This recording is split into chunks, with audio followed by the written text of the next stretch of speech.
예, 이제 두 번째 시간 들어갑니다. 계시록 16장에서는 7 금대접을 맡은 천사들의 활동을 근거로 심판의 말씀이 집행되는 것을 기록하였으므로 하나님의 진노의 불이 담긴 금대접을 맡은 불천사들인 7 천사들, 근데 이건 지천사들이에요. 천사들의 사명에 대해서 먼저 이해해야 합니다. 첫째는 땅을 주관하는 천사, 두 번째는 바다를 주관하는 천사, 그 다음에는 물들의 근원을 주관하는 천사, 그 다음에는 불의 근원인 해를 주관하는 천사, 다음에는 진승나라의 보좌를 누구를 세우고 누구를 패하고 하는 그런 보좌를 주관하는 천사, 그 다음에는 거짓말하는 영들을 주관하는 천사가 있어요. 그 거짓말하는 영들을 보내는 그런 일을 전담하는 천사장이죠. 천사죠. 그 다음에 마지막으로 공중권세를 잡은 악의 영들을 심판하는 천사가 불을 쏟아서 하나님의 심판을 수행을 하게 되어 있다. 이 7 천사가 사명이 각각 분담되어져 있는 것을 알 수가 있어요. 특히 이제 그 불을 땅에 불러오는 천사는 계시록 11장의 두 증인이 하늘의 불을 불러서 땅에 불이 내려오게 한다고도 되어 있죠. 그런 경우는 하나님의 심판의 말씀, 불을 토하는 말씀을 맡은 천사다 이 말이죠. 그 입에서는 불이 막 나오는 거죠. 심판의 영이 그와 함께 하기 때문인 것이죠. 자, 계시록 8장에서의 7 나팔로 인한 재앙은 사도행전에서 시작이 되어 교회 추수가 끝날 때까지의 예언들이지만 16장 이후의 내용은 교회 추수가 14장에서 끝나고 15장에서 불이 섞인 유리바다 위에 서서 찬양하는 이상이 계시는 이후의 내용이니까 이제 이후로는 하늘의 성전에 들어갈 자가 없는 거죠. 자, 계시록 16장은 마지막 나팔의 내용이며 마지막 7개 나팔은 7 대접 심판으로 구성이 되어 있어요. 곡식 추수가 종결된 이후이므로 추수될 곡식들은 즉 바빌론 포로 귀환은 1차, 2차, 3차 포로 귀환이 다 끝나버렸다 이거예요. 그러면 또 돌아오는 사람은 없는 거죠. 바빌론에 남은 사람은 그냥 이제 그때 당시에 이제 페르시아인데 이방에 그냥 남은 사람은 이방에 동화되어 가지고 그냥 살다 죽는 거지 뭐. 할 수 없는 거지 이거는. 자, 지구상에 남아있지 않은 상태, 즉 곡식 추수가 종결된 이후이기 때문에 지상에는 추수할 곡식들이 남아있지 않은 상태다 이거예요. 이삭죽기까지 다 끝났으니까.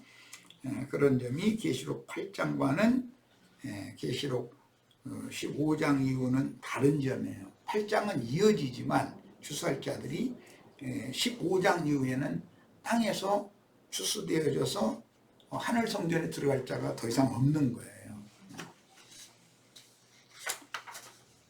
계시록 이제 16장 1절 구체적인 내용으로 이제 들어갑니다.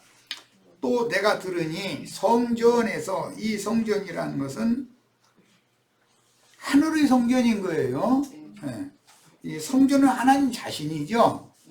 성전 얘기하면 기본적으로는 주님 자신이 성전이에요. 주님은 만유의 하나님이기 때문에 하나님의 성전은 사람의 손으로서는 건축한 건물이 아니고 우주 전체가 모든 피조세계 자체가 성전이란 말이에요. 그런데 그 우주는 예수 그리스도에 대한 모형대로 만들어 놓은 거란 말이에요. 이것이 일차적으로 이런 것을 이해를 하셔야 돼요. 그 다음에 성전에서 큰 성이 났다 할 때 여기는 아브라함의 후사들을 위하여 하늘에 준비하신 한 성이 여기에서 말하는 성전이고, 여기에서 나오는 큰 음성이라는 것은 천사장의 호령과 주님의 호령과 천사장의 소리와 하나님의 나팔이다 이렇게 표현이 됐어요. 성전에 큰 음성이 나서 일곱 천사에게 말하되 너희는 가서 하나님의 진노의 일곱 대접을 땅에 쏟으라 하더라. 그들이 하나님의 진노의 불을, 제단의 거룩한 불, 제단 윗불을 그들이 그 그릇 속에, 그들이 금그릇들인데 그릇 속에 심판의 불을 가득 담아가지고 있는 거죠. 이제 그들이 보냄받은 곳에 가서 그곳에다가 불 대접을 이렇게 기울이면 다 쏟아지겠죠. 이제 그렇게 한다는 거예요. 이제 모형을 형상화시킨 표현을 하자면 나도 그렇게 표현할 수밖에 없으니까 그런 뜻이에요. 사실은 그들이 어떤 증거를 입에서 토해낸다는 말이죠. 사실은 그게 이제 나팔 소리를 통해서 나팔 소리와 같이 심판이 집행되는 거니까. 본래 양각이라고 하는 양뿔을 말하는 거예요.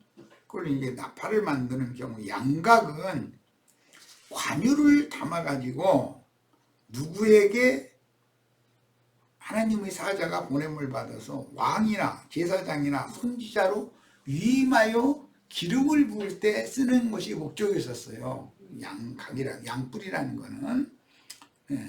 그런데 이제 뿔은 항상 능력을 말하는 거예요. 제단뿔 하면 구원의 능력인 것이죠. 또 뭐 금제단뿔 하면 죄인들이 하나님 앞에 완전히 의롭다 하심을 받아가지고 하나님의 영광 앞에 나아가는 능력이 되는 것이죠. 그 제단뿔이 그런 것 같아요. 추수기에는 번제단의 화목제물 위에다가 나팔을 불렀다. 참 이스라엘은 이상한 짓이죠. 번제단에다가 화목제물을 불태우면서 거기다 대고 양극나팔 이렇게 그 재물 불타는 재물에다 대고 나팔 부는 거예요. 그 얼마나 지금 우리 형제 자매님들 이 육신의 장말 입고 위생에서 신앙생활을 하고 있는데 화목제물 된 모든 제사가 끝나서 하나님이 연락해서 의롭다 하심을 받은 형제 자매님들 모아놓고서 내가 다 팔불고 있는 중이죠. 이런 것이 다 율법에 나와 있다는 거예요. 민수기 10장 10절에 나오는 말이죠. 그리고 이제 성령이라는 것은 이스라엘의 하나님이 지시한 하나님의 시간표에 맞추는 달력을 말하는 거예요.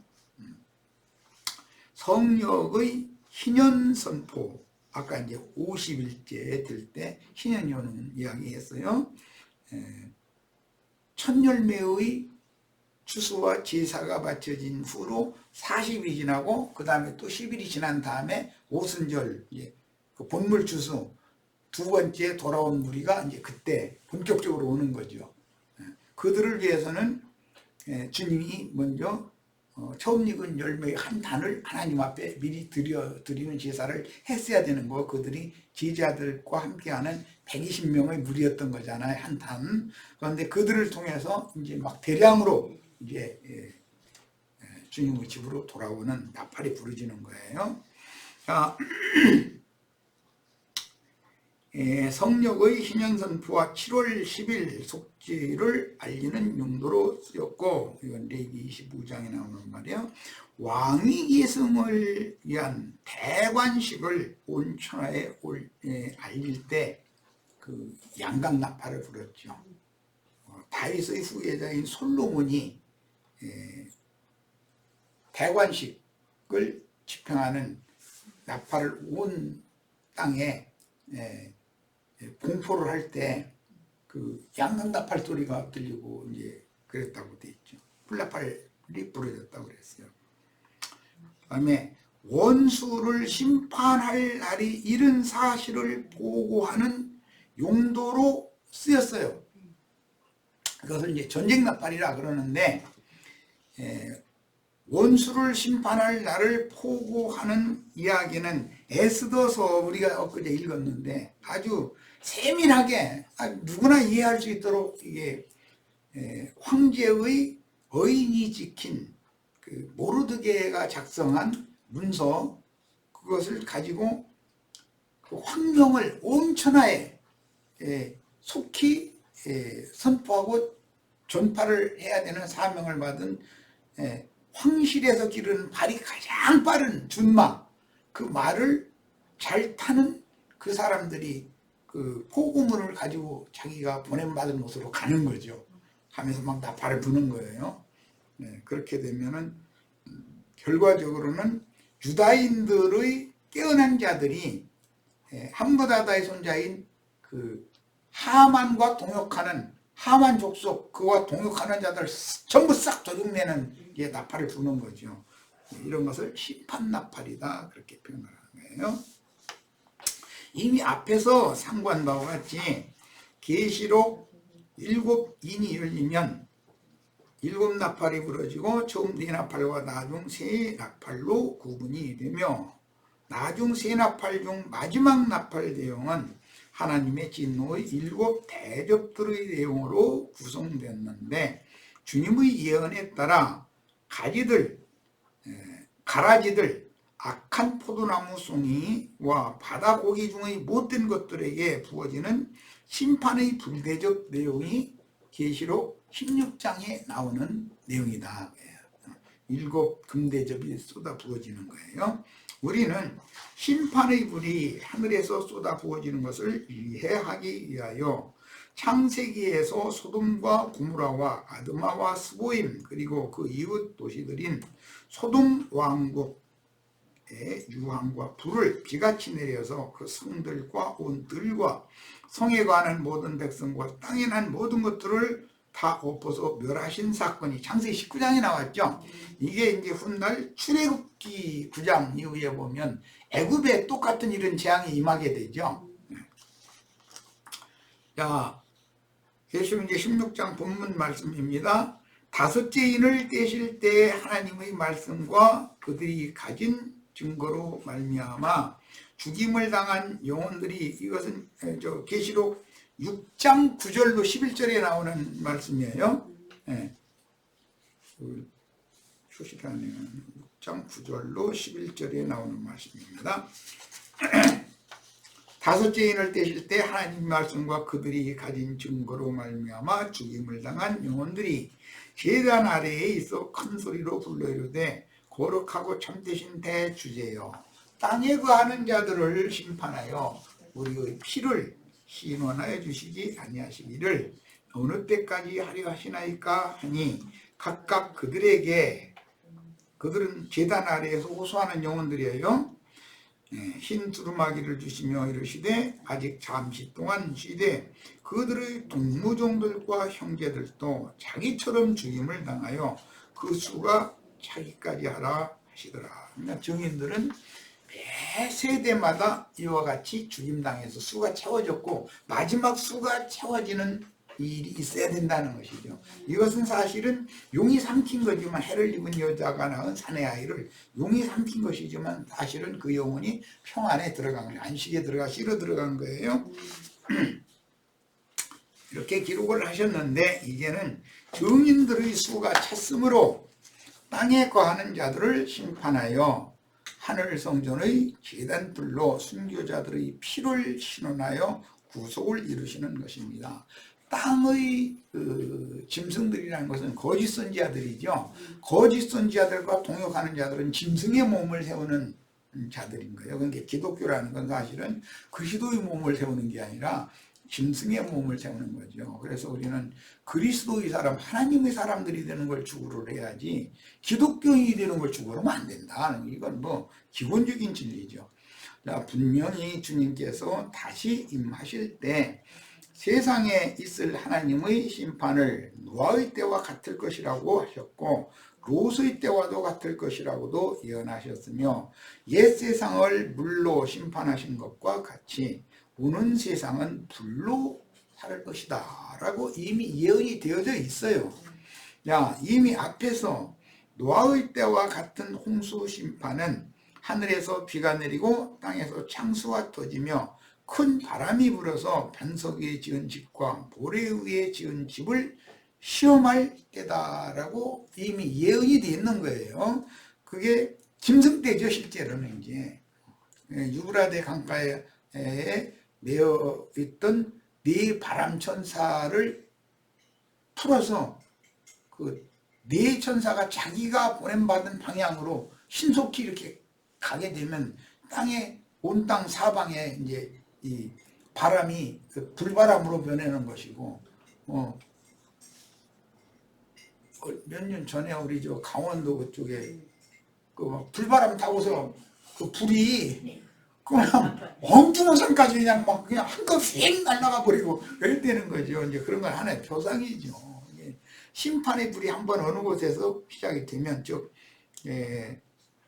이스라엘의 역사에서는 예루살렘에서 그 심판의 불이 이게 시작이 되면 팔레스타인 땅 전역으로 한꺼번에 불이 그냥 순식간에 불이 붙어버리는 거죠. 이런 것처럼 세상 많은 물이 앉은 큰 음료를 벌거벗겨서 그를 불로 사르게 되면 그 불이 순식간에 온 세상에 다 옮겨 붙어버린다는 것이죠. 그래야 불 섞인 유리바다 위에 찬양하는 무리가 이제 나오게 되고, 그 다음에는 그 무리까지만 성전에 들어가고 나머지는 심판받게 된다. 지금 그 얘기예요.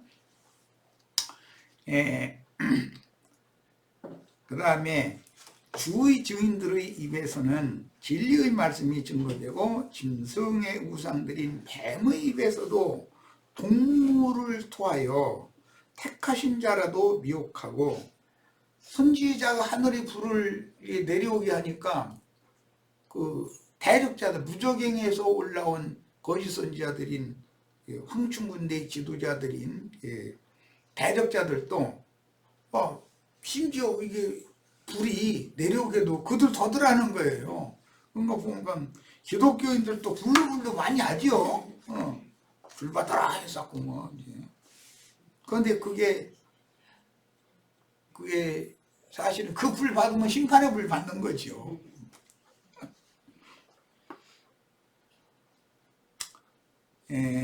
물 또 말씀으로도 심판하는 문제는 사람들의 영혼 속에 어떤 말씀의 가르침에 따라 어떤 형상을 이루느냐, 마귀의 형상을 이룰 수도 있고 그리스도의 형상을 이룰 수도 있어요 하는 문제를 다루는데, 누구의 이름으로 인을 맞아 거짓된 빛에 속느냐, 참빛 가운데에 나아감으로 거룩한 성 새 예루살렘에 들어가는 권세를 받느냐 하는 문제입니다. 사단의 사자들도 광명의 천사를 가장해서 나타나는 것이지, 그 예배당 성당에서 설교하는 사람들이 오늘부터 여러분은 길거리에 있는 은행 또는 은행 창고 이런 거고, 길거리에다 돈 이게 내서 쓰더라고 만들어 놓고 이제 그 박스 하나씩 있는데, 그러고 다 밤에 몰래 짊어지고 가서 그거 깨부셔가지고 돈 쓰고 사세요. 이렇게 설교하면 그 예배당 문 닫는 거지 뭐. 그런 사람은 어디가 있어요. 착한 사람들아, 선한 사람들아 다 그렇게 설교하지.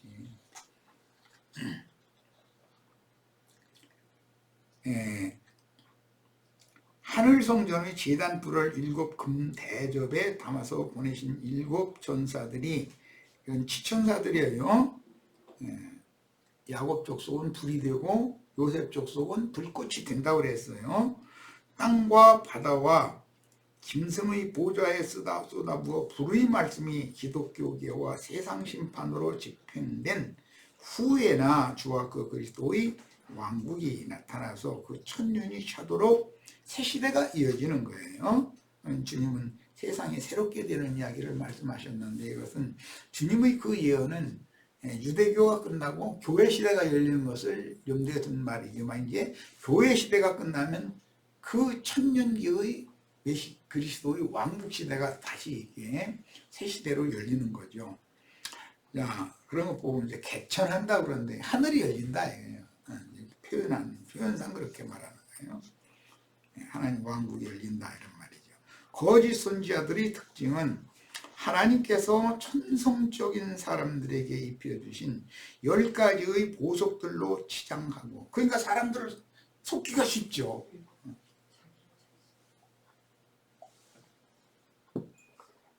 아주 아름다운 모습에다가 보기에도 좋고 먹기에도 좋고 지혜롭게 할 만큼 이렇게 탐스러워 보이는 그런 나무다 이거예요. 다 그게 광명을 가장한 어둠의 천사들이 다 그렇게 사람들을 미혹하라고 그렇게 나타난다는 거죠.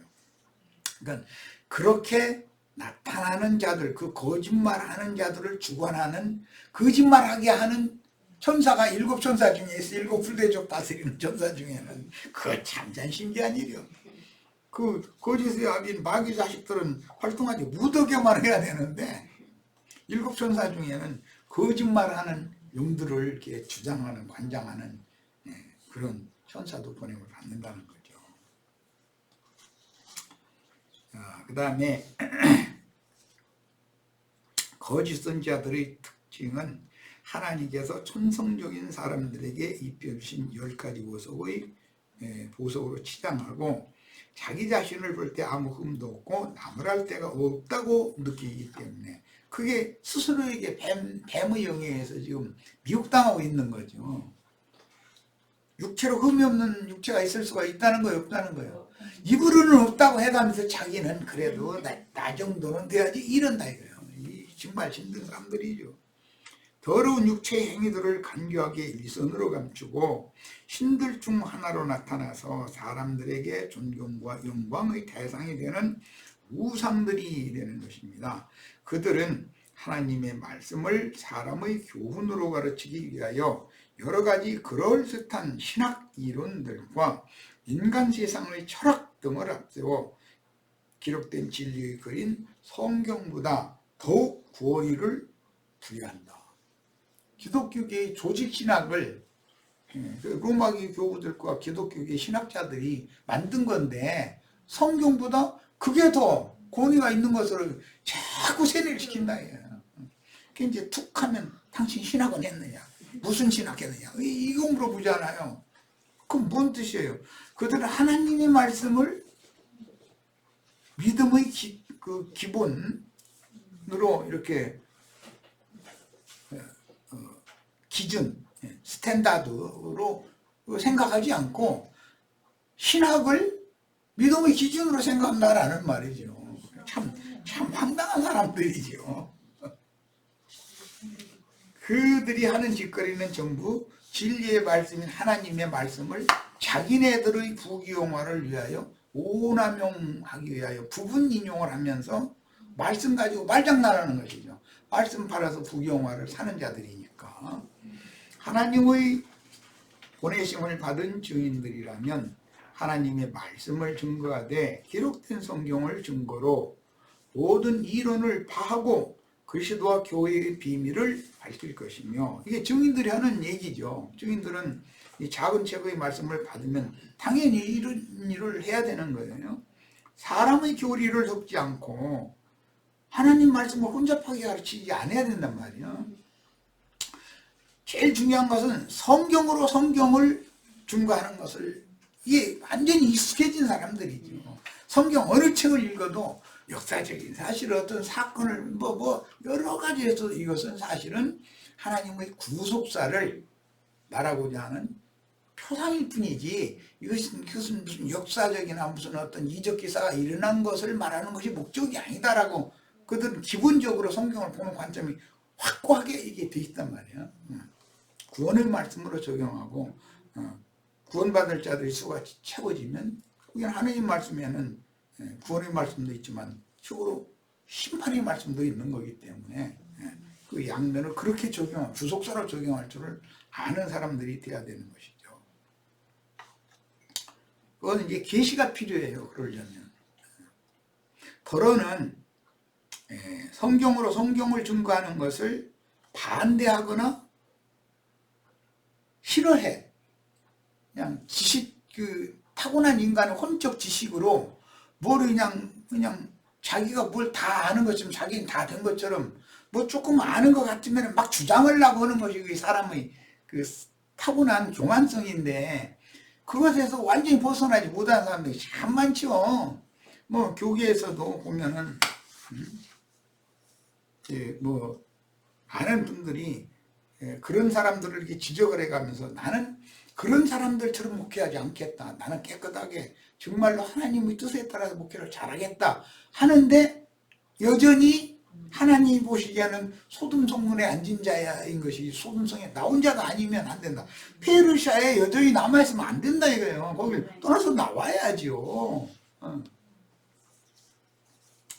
그 다음에 특히 세상 끝에는 광명의 천사를 가장하여 나타난 뱀이 그 입에서 불을 강같이 토하여 가라지뿐 아니라 심지어는 택하신 자들 중에서도 어린아이들을 홍수에 떠내려가서 침륜에 빠져 멸망당하게 하는 미혹을 함으로 첫 열매인 익은 곡식으로 추수되지 못하고 땅에 남아 큰 날의 환난을 몸으로 경험하게 하는 것도 하나님의 마음속에 감추는 비밀의 경륜 등에 이게 있는 거다라는 거예요.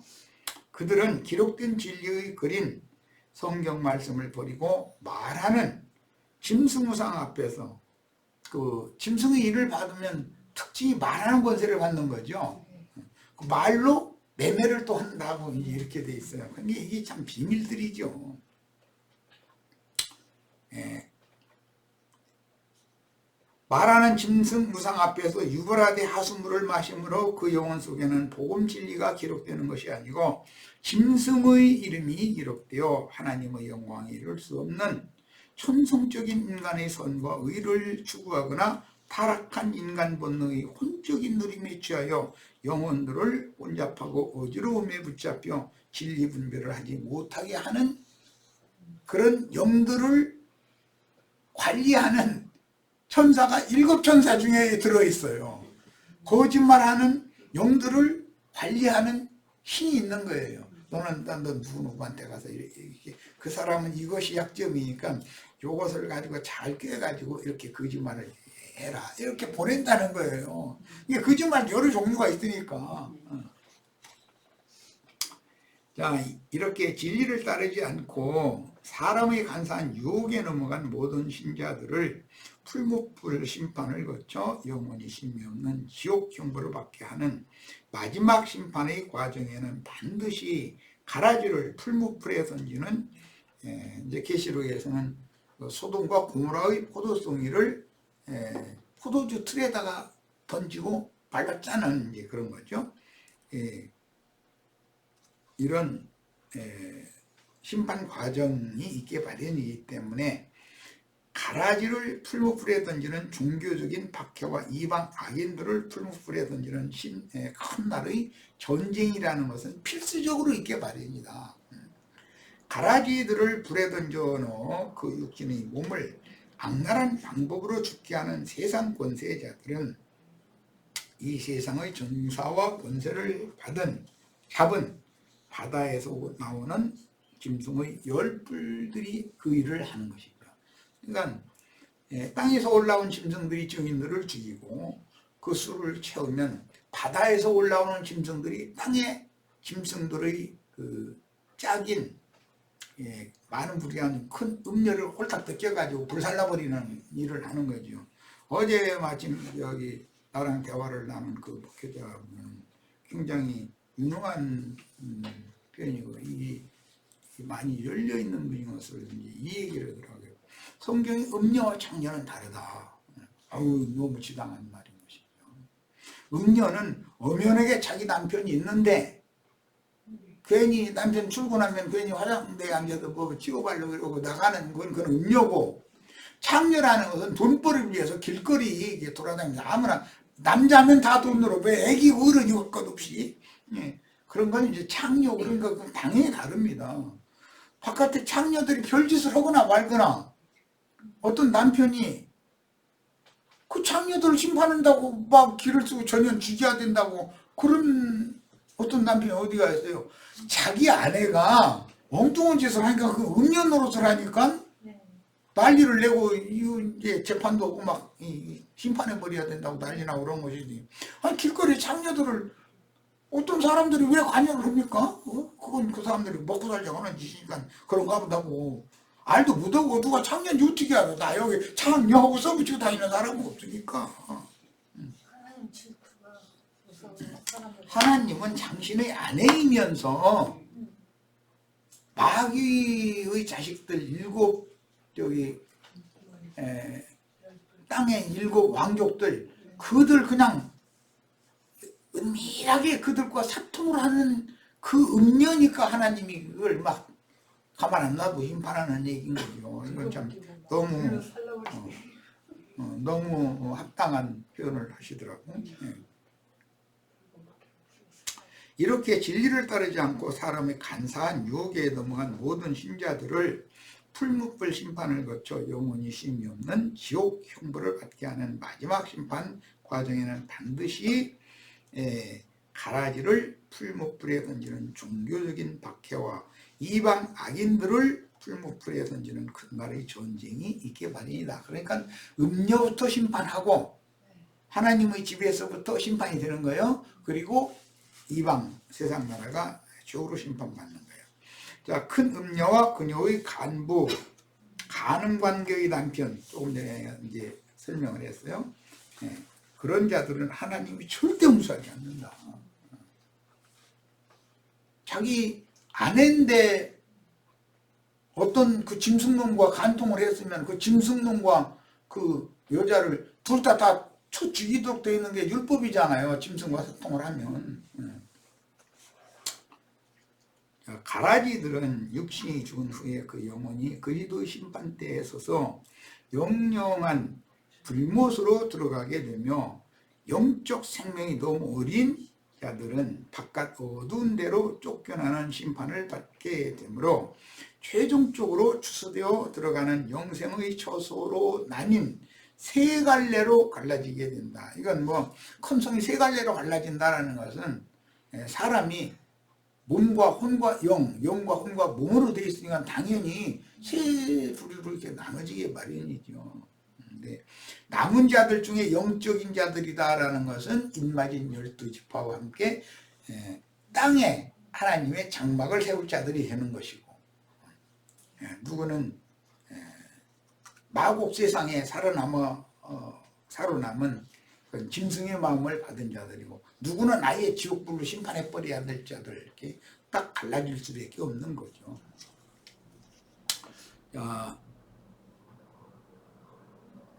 가라지들은 육신이 죽은 후에 그 영혼이 그리스도의 심판대에 서서 영영한 불못으로 들어가게 되며 영적 생명이 너무 어린 자들은 바깥 어두운 데로 쫓겨나는 심판을 받게 되고, 그 다음에 또 한 부류는 어린 양의 장막에 들어가서 새 땅의 백성이 되는 이 부류가 되는 거예요. 자, 두 번째 시간 여기까지 일단 해서 마치고 잠시 쉬었다가 이어가겠습니다.